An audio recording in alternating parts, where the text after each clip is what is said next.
Good afternoon and welcome to the 19th Century Club. We are very happy to have you at the 19th Century Charitable Association, where it is our vision to be a dynamic cultural center for our community of learning. I am Deb Watson-Hammond, co-director of programs and the literature chair. Our 30 programs this season of our enrichment series are part of our mission to strengthen our community through giving and sharing our landmark building. I'm very happy as the literature chair to bring you today Lina Chern, who wrote Play the Fool, winner of the 2024 Mary Higgins Clark Award and nominee for the 2024 Lefty and Anthony Awards. Her sequel, Tricks of Fortune, is coming out in July this year. Both feature an amateur sleuth using tarot to solve a murder. The author's crime fiction has been widely published, including in Mystery Weekly, the Marlborough Review, the Bellingham Review, Black Fox Literary Magazine, and The Coil. Lina has also written trivia questions, word puzzles for a TV game show, comic book character dialogues, paranormal romances, award-winning movie reviews, and even poetry that has been published and read by up to dozens of people. She said that, not me. So thank you very much, and enjoy the presentation.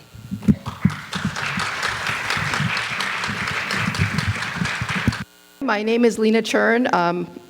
I'm the author of Play the Fool, and I'd like to talk to you today about my book and some of the ideas behind it with regard to the human mind and how it works. A lot of these ideas are things I think about all the time anyway, so thank you for letting me stand up here for an hour and think out loud, basically. First, I'd like to introduce my book for those who aren't familiar with it. It's called Play the Fool, and it's a humorous mystery about a tarot card reader who solves her best friend's murder. This is sort of an abbreviated version of the book copy, which I'm not gonna, the rear copy, which I'm not gonna read out loud, but the basic idea is that my main character, Katie, is sort of this lost 20-something, not at all like me at that age.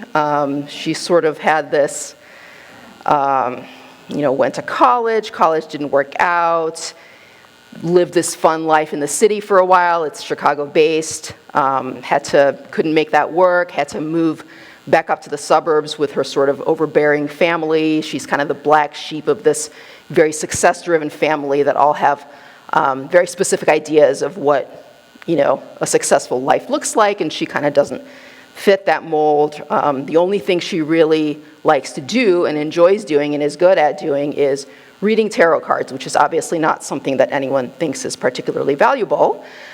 She's sort of working this dead-end job in a dying mall, also not at all like the mall where I live. And she meets this sort of older, very cool woman named Marley, who is very mysterious and kind of challenges this loser narrative that she's kind of used to telling herself about herself. And she's the only one who kind of supports Katie and tells her that she is actually valuable and what she does is valuable, and really kind of makes her think differently about herself. And then, of course, she is murdered. So now Katie must use these useless tarot card skills, such as intuition and being able to read people, to solve her murder.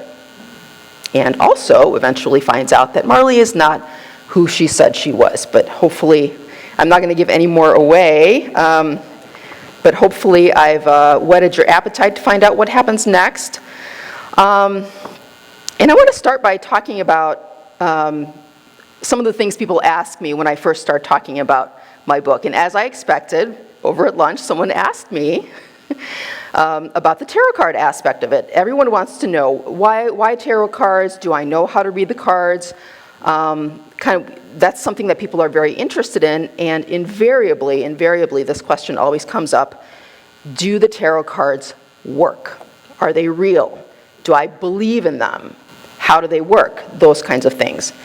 And this deceptively simple question is kind of at the heart of what I want to talk about today, because it opens up a whole universe of thinking about human psychology, intuition, creativity, and the central place that storytelling has in all of these things.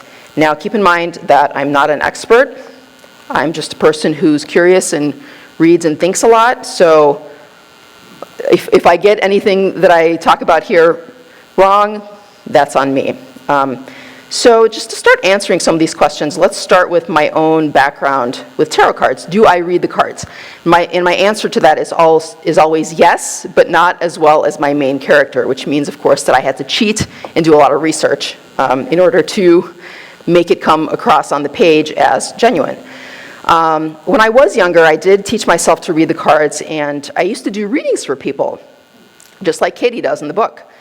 And always, again, invariably, I used to get this reaction when I would read the cards for someone. That's amazing. How did you know? The cards must be magic, or you must be magic. How does this work? This is amazing. Now, and my reaction was, me? I basically was just making stuff up. I had kind of read some, I wasn't trying to trick people or anything, but I was basically self-taught. I had read some books. This was a little bit before the internet really got going, if that dates me a little bit. But, you know, I didn't really feel like I was magic or had some kind of otherworldly wisdom or anything like that. But the responses were so disproportionately intense and positive that I felt like I knew I had hit on something very powerful that the cards were at the center of, even though I didn't quite understand how yet. And that experience stayed with me so powerfully that I actually wrote it into Katie's backstory. And I'm going to read a passage from my book. So this is Katie's first reading. And actually something I should probably mention is that she was actually taught to read the cards by her kooky Aunt Rosie when she was a kid. So I'm going to read this aloud. Don't read the cards, read the person, Rosie always said. So I read worn shoes and otherwise spotless outfits, dark eye circles underneath makeup, locks of hair twisted on fingers over and over, raised eyebrows, parts and stories where voices went dry. I just sort of let my mind go blank and catch it all, like one of those giant satellite dishes I'd seen on a science show, standing in the desert, gathering signals from space. There was always a pattern in the noise, a story in code. I laid it out, watching the customers' faces. Sometimes they didn't see it. Other times it hit them like a ray of light splashing over what was in front of them all along. You know what? A teary-eyed dad said during my first reading, after he decided to reconcile with his son, who was living on a survivalist organic farm in Montana. You're pretty good. I stared at him as he left. I'd never been good at anything before. So, what does all this mean? Where does this alleged power to see the alleged truth come from? Is it magic? Are the cards magic? Is the reader magic? Is it some combination of both? Or is something else going on? So to explore this, let's back up and look at a brief history of tarot. Tarot cards are not as ancient as everyone thinks. They were actually created in 15th century Italy, which if anyone has watched Agatha All Along on Disney+, that's actually pretty accurate, although at the time they were not really being used for divination. So they were created by commission for this rich family as a playing card deck for the game Tarocchi. I'm sure I'm not pronouncing that correctly. But keep in mind that at this point, playing cards were already in existence. This was not a new thing that tarot cards came up with. The basic structure was in place, 4 suits of 14 cards each, which later became what we call the minor arcana. But they weren't illustrated, they were just regular cards, kind of like we know playing cards today. The new part was that there was an additional section to the deck with 22 cards with scenes and characters, kind of like trump cards. And these eventually became what we know as the major arcana. I'll explain all of that later. And the pictures on the cards were sort of based on medieval Christian imagery, kind of these like ecclesiastical in-jokes that are mostly lost to time. Like you kind of had to be there. So that's how the deck got started. Now later on in late 18th century France, there was sort of this wave of occultism that swept Europe. And the major arcana images, those new cards that I was talking about, were sort of, people were trying to link them to these older mystical traditions like from ancient Egypt and the Kabbalah, although none of that was ever really substantiated with fact. So the cards kind of moved at that point from gambling and gameplay, which is what they originally were used for, into this sort of rising tide of occultism and divination that was going on at the time. Now the modern deck, the images that we're all kind of familiar as tarot cards, the modern deck was developed by academic and mystic Arthur Edward Waite in England, and they were published in 1910 in England by the Rider Company, which is why it's known as the Rider-Waite Tarot Deck. The thing that name kind of leaves out is, of course, the woman's contribution. The artist was Pamela Coleman Smith. So nowadays, a lot of people refer to that deck as the Rider-Waite Smith Tarot Deck. And she actually had as much to do with what we today know as tarot cards as he did, because she illustrated the cards and kind of came up with some of the imagery in it, and so she had a very important contribution as well. The biggest change that was made at that point was that she illustrated the minor arcana, which before, if you remember, were just sort of plain playing cards. She illustrated the minor arcana with everyday scenes and also changed and deepened some of the order of the major arcana. And most modern decks are based on that design to this day, even though nowadays, if you look on the internet, there are just hundreds of beautiful tarot decks, but they're all sort of based on kind of the template that was come up with by in this Rider-Waite Smith deck. So, and by this time, of course, tarot cards are associated almost exclusively with divination and the occult. So how do the cards work? Here's a brief crash course. There are two types of cards, the major arcana and the minor arcana. The minor arcana kind of correspond to a regular playing card. There are 4 suits. What they call the pip cards are the 1 through 10 cards. There's also court cards, king, queen, etc., ace, similar to a regular playing card deck. The 4 suits are cups, wands, pentacles, and swords. They correspond to the suits of a regular playing card deck, and also correspond to the classical elements of earth, air, fire, and water. And each suit kind of has its own properties that it's associated with. And each of the cards is illustrated with these sort of readable situations. So let's do a little sample reading to show you how it works. Some of the cards I put up there. The 5 of Wands. Okay, so the suit of Wands means work, creativity, endeavor, things like that. Now, if we look at the 5 of Wands, you can see that it's a bunch of dudes basically waving a bunch of sticks around. What does it look like? Audience, anyone, just scream it out. Building, okay, building a house, very good. Does it look like they are building it together? It looks like, yes, chaotic bashing. Looks like there's a little bit of confusion going on in this card, okay? So, men running the world is what I heard from the audience.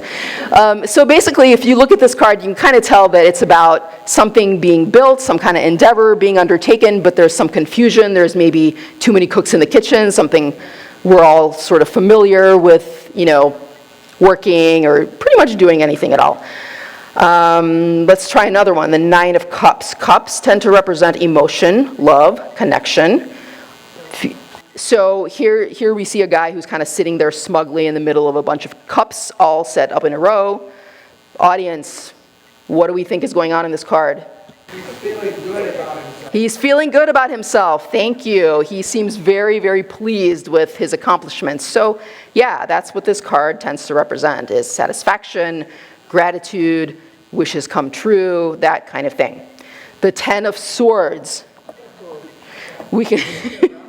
Yeah, that's a rough one, exactly. So this one, swords tend to connote intellect, reason, action. Oof, whatever this guy was trying to get accomplished obviously did not go his way, right? So good, you're all tarot card readers now. Thank you for helping. The major arcana, and these are sort of the cards that get a lot more airtime on TV and in movies. They're sort of the ones that everyone's sort of drawn to. And these are more general, symbolic characters and images. There are 22 of them, numbered 0 to 21. And sometimes they're seen as a sequence, which represents kind of like the life journey, sometimes also called the fool's journey, right? And I can talk more about that later. So let's look at some examples of these. The sun.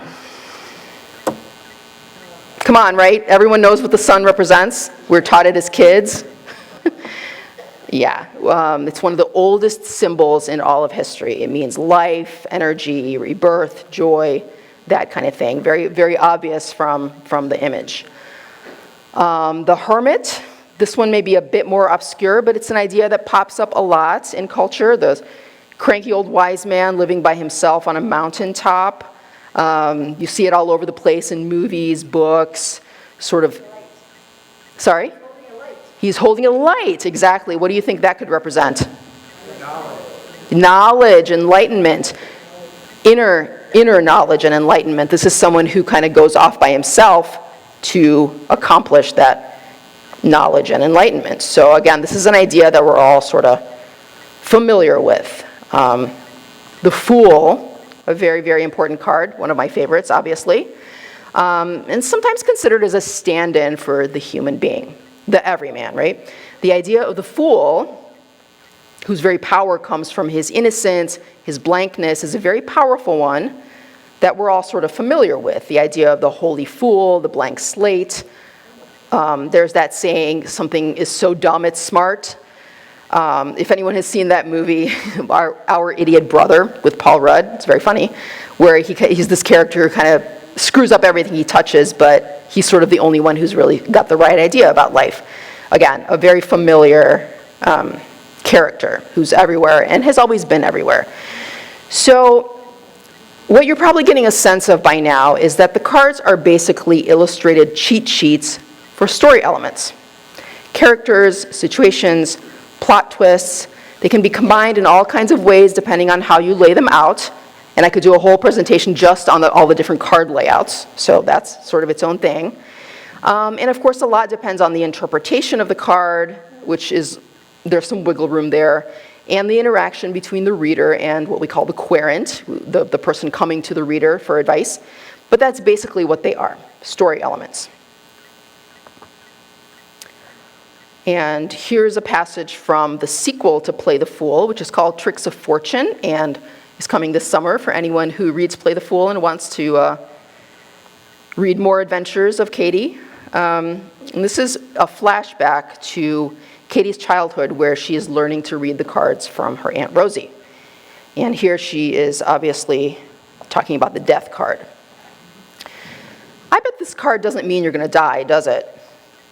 I was getting the hang of this. There was a way to sort of cross your brain and look beyond the card, not at the thing in the picture, but at the way people thought about the thing in the picture, at the stories they told about it. In a way, I felt like I already knew how to read these cards.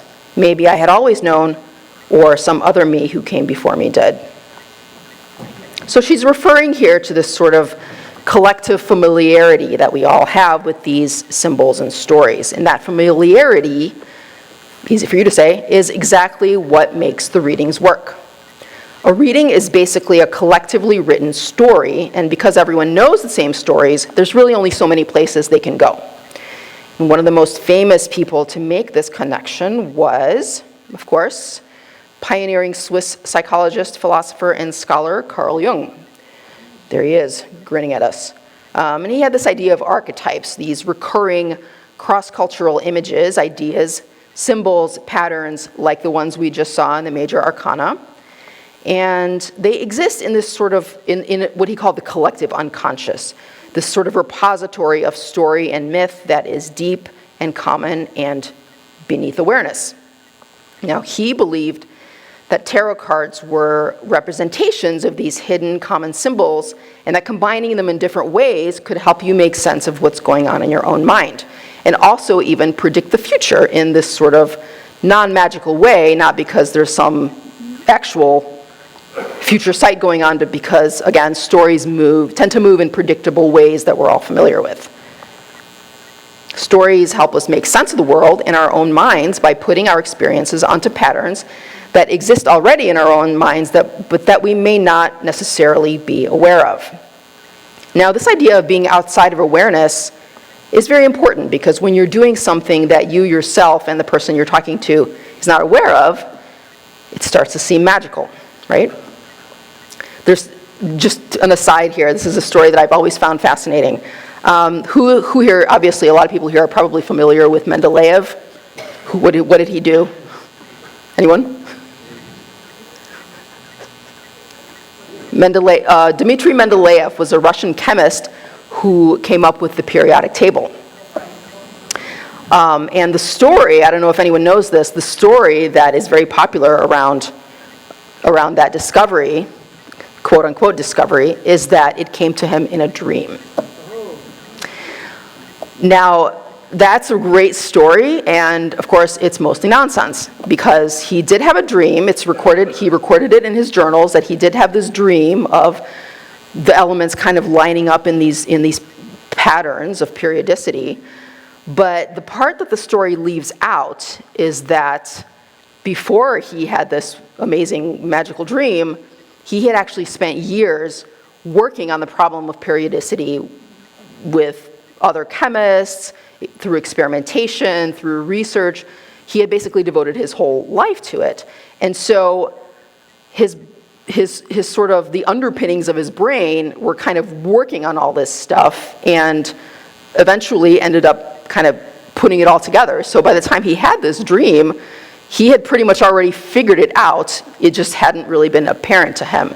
But of course, the part that everybody finds really fascinating is the fact that it all just kind of came to him in a dream. So I'm kind of going off on this aside just to show you that the unconscious can be very powerful, or the subconscious. Actually, there's a bit of a distinction. The subconscious is sort of everything that is in your own mind that you're not necessarily aware of. The unconscious has to do with this idea, again, back to this idea of the collective unconscious that Jung was talking about, that is sort of a collective storehouse of cultural knowledge. But in any case, something that you're not aware of when it comes to the surface, it seems like it comes from nowhere. And that's a very, very powerful thing. Related to this, another element that the cards provide that is very important is randomness. Now, there's a book called 78 Degrees of Wisdom by the late Rachel Pollack, who was a writer and an expert on tarot cards, and whose book I stole from mercilessly as I wrote my own books. And she talks in this book about this idea of randomness as a way to communicate with the divine, or the idea of the divine. She describes how in the ancient world, all over the world, all across cultures, shamans, priests, holy people, people like that would use things like dice, bones, runes, entrails, tea leaves, the yarrow sticks of the I Ching, all of these things that were basically mechanisms to produce randomness in order to disrupt normal rational thought and to produce basically nonsense, in order to manufacture moments of synchronicity, which is basically when you find some kind of connection between elements that have no inherent connection between them. And basically finding patterns and connections between unlike things. And that she talks about how these moments of synchronicity create new wisdom. So I'm going to read this quote. It says, "We come to the notion that the tarot works precisely because it makes no sense. The information exists. Our unconscious selves already know it. What we need is a device to act as a bridge to conscious perception." So she says a lot of really fascinating things in this book. Anyone who's interested in tarot and some of these thoughts might be very interested in this book. I recommend it. So she's echoing here something that Jung had also already talked about, that the ancients thought of this meaning as external, coming from the gods or from another world, basically from a place outside of ourselves. Now, Jung thought that this meaning was inside us already, but was unreachable because it was buried in the unconscious.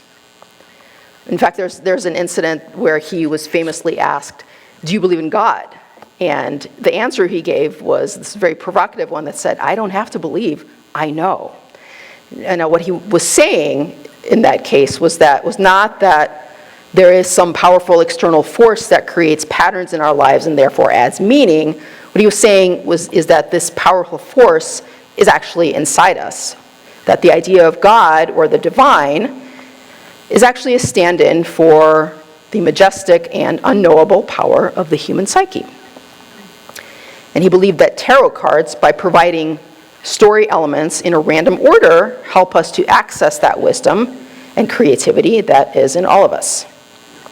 This is something that I didn't start doing until after I wrote Play the Fool, but I actually often use tarot cards to stimulate my own writing when I come to a place where I get stuck. And it's amazing how well it works, because the images that come up are completely random. And yet they force me, if I'm stuck on a plot point or something like that, they kind of force me to see the situation in a new way and provide exactly what Rachel Pollack here talks about as this sort of jarring, knock me out of my rational thought kind of moment that allows me to see things in a new way and make connections that I wouldn't ordinarily make. Where are those connections coming from? They were already there, they just weren't accessible to me. So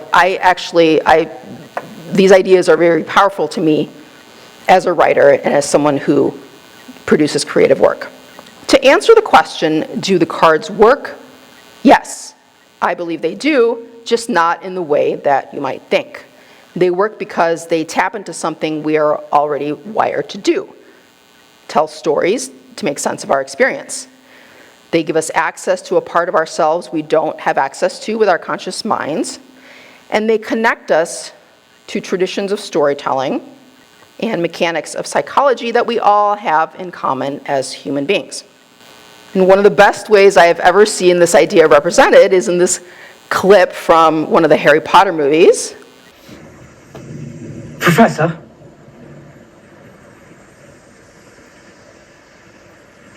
Is this all real? Or is it just happening inside my head? Of course it's happening inside your head, Harry. Why should that mean that it's not real? I love that. And so this is what my books are about. The mind's dazzling but also kind of dangerous tendency to shape reality through storytelling. When she meets Marley, Katie discovers that the story she's been telling herself about her own life is maybe just that. And it's a story that Marley's presence in her life kind of challenges and forces her to rewrite. And then when she starts investigating Marley's death, she senses that maybe the story she had concocted about their friendship might have to change as well, because it appears that Marley herself was a bit of a storyteller and is not who she appeared to be.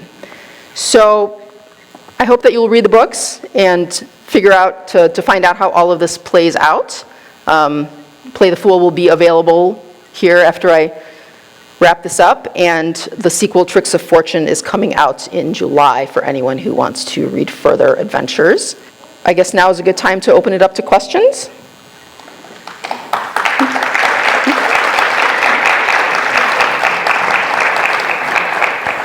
My question is whether or not you do readings for yourself, and if you do, if what you get motivates you to make real changes, or is it more just thought-provoking?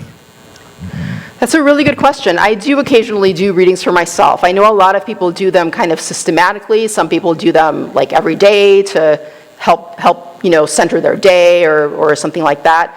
I don't do them that regularly, but I do occasionally do them when I feel like I want a little bit more extra thought about a particular situation.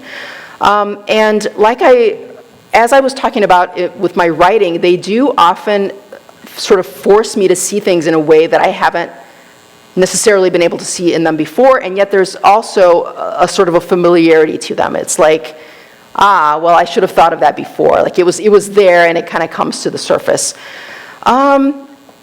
Whether it motivates me to make real change, sometimes, yeah, sometimes.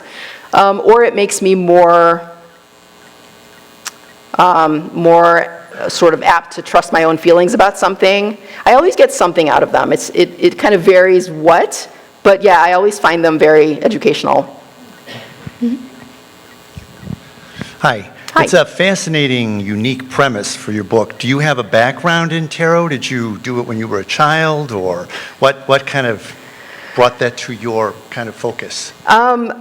Yeah, I don't really have, it was another one of those things when I talked about doing the readings for people, they always assumed that I had been doing it since I was a kid, or I had some relative somewhere from Eastern Europe that taught me them, or I have some. I really don't have any of that. I just at some point became fascinated with them, and it was long enough ago that I honestly don't even remember exactly what drew me to them. But the more I started working with them, and the more I started seeing some of the effects that they were having on people, the more I started to kind of look into them and think about some of the psychological underpinnings. But for me, personally, I'm just kind of self-taught. I read some books and later on, looked at some internet articles and just practiced and kind of learned that way. So my background with them is not as impressive as you might believe. So you don't have Katie's ability to have the cards going in your mind one after. I loved that image, as the images would slide through your mind in situations. I don't, although I do tend to see things kind of visually when I write. So a lot of times I will kind of visualize plot points or situations as they come up, and I basically just kind of write down what I see happening, almost like a movie. But no, I don't really have that kind of mechanism seeing everything through the cards. Yeah, I thought of it more like a film strip, an old-fashioned film strip going through her mind. I'm sort of interested in the mechanics of it. Is it simply a matter of shuffling the deck and then turning over one card at a time, or is there a pattern that is evolved? I'm not sure, are you asking about about spreads, like the particular cards, the particular way that you lay the cards out? Yeah, I'm probably not even the most informed about this, but there are probably as many spreads as there are readers. There are some very famous ones, like for example, the Celtic Cross is one that gets used a lot. And that one has, I don't even remember, probably about 8 to 10 cards. They're laid out in very specific ways, and each position represents something, like this is your past, this is your future, this is your obstacle, this is your goal. Every single position means something, and so I consider that to be kind of like an extra filter that you can see the interpretation through, basically. So if you have something like, it's not up here anymore. If you have the sun, for example, in the past position, it's going to mean something very different than the sun in the future position. So that's another way to interpret the cards. And that's the spread that I kind of learned on, but there are ones that are much, much, much more complicated. There's something called the Tree of Life, which is just this enormous spread that kind of is meant to interpret a person's whole life. I often use, and in my book, I often have Katie doing like a 3-card spread, which is just sort of a quick and dirty way to get a handle on a situation. Some people, I've heard, especially people who do like daily readings for themselves, will often just draw 1 card and think about the particular significance of that card and apply it to their day or apply it to whatever situation is going on in their minds. So really, you can make things as simple or as complicated as you want to. Did you go to any professional tarot readers over the years? Because I would think that, like in so many of these come and get your palm read instances, they're reading the person sitting across from them as well as they're reading the card. Because if you turn over a card and say, oh, this looks like you've had a problem, and you look at the person's face, you can read whether or not they've, and then you're shelling out a lot of money for this person to read you, and maybe not the cards. That is a really, really excellent point. And I consider all readings, in fact, for a while I actually had a slide up here, I removed it, don't remember why, that kind of talked about the three elements of the reading. It's this interaction between the cards, which kind of provide the raw material, the querent, and the reader. And the reading is kind of this collectively written experience that is as much based on the reader's interpretation of the cards and the person sitting in front of them as it is just of the cards. So yes, absolutely, and in the book, I lean on that idea a lot, is that Katie is a very intuitive person, and she uses that intuition in her readings, maybe even more than she uses the cards, and oftentimes she kind of fudges the significance of the card based on what exactly she's trying to get from the person, because remember, she's trying to solve a murder. So yeah, there's a lot of fluidity in the reading, and it doesn't just come from one source. It's this sort of like, if you ever played with a Ouija board when you were a kid, the scientific explanation for why it moves is that everyone, whether they realize it or not, is sort of making these unconscious movements, and that eventually when you get all these people together kind of moving the planchette, it seems to move by itself, which is another interesting illustration of the same idea. But yes, to answer your question, it is very, very much, in a large part, due to the reader's intuition about the querent. Are there better readers than others? I mean, people who, offer are there, you know what I'm talking about. Yeah, absolutely. In fact, How do you find the right one? Oh, well, I think probably just by trial and error. In fact, to answer a little bit more of this other lady's question was that, have I ever gotten a reading? I think only once, oddly enough, and it was a very, very disappointing reading. The lady, I just remember this one thing that almost made me laugh out loud during the reading. She said something like, I can see that you're a person who really likes to help people, so you might do well in professions like nursing or maybe computer programming. And I just thought, what? So she was clearly just kind of not really reading me as well as you might hope a reader might read you. Do you use any other kind of techniques besides tarot cards? I'm sorry, do I use? Any other techniques, yarrow sticks, or any other mediums, or scrying or anything? No, I don't. I'm not knowledgeable enough about any of those methods. I think one of the reasons that tarot cards fascinate me so much is that they actually have these sort of story elements kind of baked in, and storytelling is obviously just a huge interest of mine. And so I just love the fact that tarot cards are sort of like a set of dice illustrated with all of our favorite story tropes. But that doesn't mean that any of these other mechanisms of randomness aren't just as valid. I'm not experienced with them. Is the study of tarot an evolutionary study, or is it mature, or is it growing?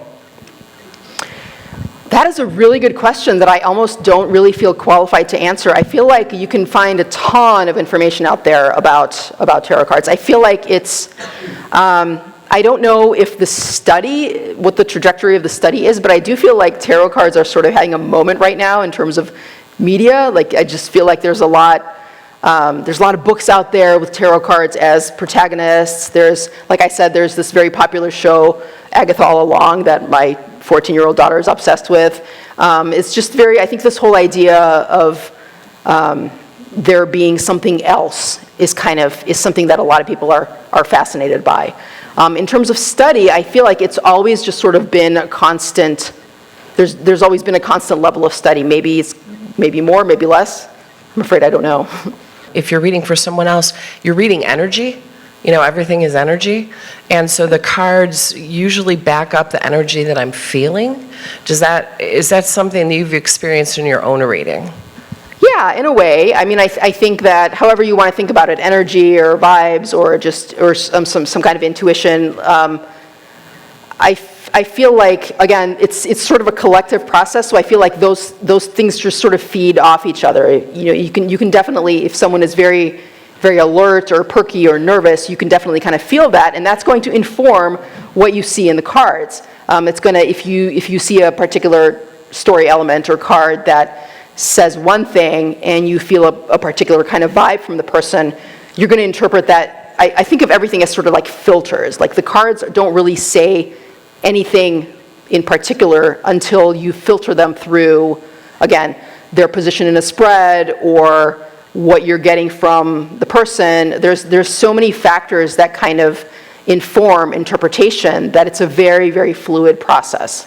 And I was intrigued by your statement that you use the tarot when you come to a block or something, you don't know how to approach something. And it's not something I'd ever thought of doing, but it did make me think of what do I do when I come to that kind of situation, and usually it involves putting it on a back burner and coming back to it later, and which seems to me to tie into that collective unconscious or subconscious, and just kind of let your mind range free. Go for a walk, take a look at a tree, kind of thing like that. So what I'm kind of curious about is where you put the tarot in terms of the level at which you turn to it, as opposed to just kind of letting things flow. I feel like it's a little bit of it's a catalyst. Like, it's definitely, it's something, it's when when I'm on a deadline and I don't feel like waiting for my subconscious to do its work, like Mendeleev, I use the tarot cards or whatever I need, usually tarot cards, to kind of kickstart that process. And I think you're absolutely right. It's sort of, putting something aside is basically the same process that we're talking about. It's sort of letting your subconscious do its work, but I feel like there are tools you can use to kind of spur that process along, and the tarot cards for me, are a very good one. Not really a question, just a comment. It was fascinating, and I look forward to reading your book. And you said you didn't know how to pronounce the 15th century word. It's Taroki with a hard C. Oh, Taroki. Okay, thank you. Now I know. So if the reading has to do with the reader's interaction with the readee, would the reading be as accurate or valid if it were done by Zoom or like FaceTime? Someone here is asking, do you mean like not by a human being, by an AI, or simply just over Zoom? Just over Zoom or FaceTime. So you're seeing the person, but you're not, you're face to face, but you're not person to person. I mean, I think that can still work. It kind of depends on all of the little technical issues. If your connection is good and you feel like you can see the person well enough and you can kind of read their energy and their facial expressions, I think it can still work. I think being with someone in person is probably always going to be a little bit more accurate, but I think it can still work if you can see them. You're using the cards to create atmospheres. So you'd both have to have a good view of the cards and then read each other. So it could probably be done over Zoom, but it would be more difficult because it's like you said, the cards have different meanings themselves and also where they're put. And you're taking the reading of the person within that, and that's how you create the story. And I was very surprised at how young tarot cards the actual thing was. Although there was a lot of stuff going on, this kind of brought it into something together. And yeah, it is, human beings have universal stories, and this kind of gives well, it also makes you more confident because it was your thought, and also... Okay, thank you very much, Lina. Thank you for having me. I kind of forgot to say that. Very nice to be here. Thank you.